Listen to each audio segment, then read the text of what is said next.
प्रकाशा कुंभमेळा नियोजनार्थ जिल्हाधिकारी यांच्या नेतृत्वात बैठकांचे सत्र सुरू। शहादा तालुक्यातील दक्षिण काशी प्रकाशा येथे 2026-27 मध्ये कुंभमेळा भरविण्यात येत आहे।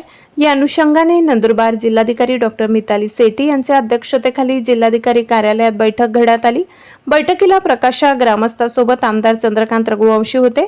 आमदार चंद्रकांत रघुवंशी यांनी प्रकाशातील सिंहस्थ पर्वणी व गावाच्या विकासासंदर्भात काय म्हटले हे आपण जाणून घेऊया सविस्तर। दिनेश सामुद्रे, प्रकाशाला कुंभमेळ्याच्या दृष्टिकोनातून पूर्ण देशभरातले भाविक प्रकाशा येथे येतील आणि त्याच्यासाठी जिल्हा स्तरावर नियोजन सुरू होतं। एक मीटिंगचं घेण्यासंदर्भात मी महाशय जिल्हाधिकारी यांना पत्र दिलं होतं आणि त्याच्याप्रमाणे आज मीटिंग झाली। आज फक्त 5 कोटी रुपये त्यांच्याकडे जिल्हा नियोजन मधून केलेले आहेत।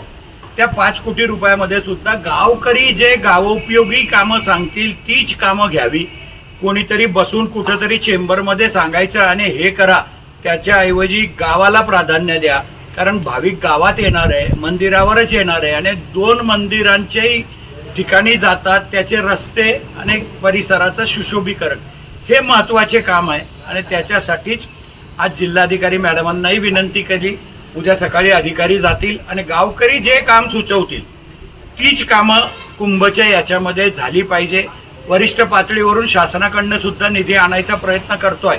आम्ही स्वतः सुद्धा एकनाथ शिंदे साहेबांना सांगितलं होतं की आपण जेवढा निधी नाशिकला देणार त्याच्या 10% निधी तरी प्रकाशाला द्या।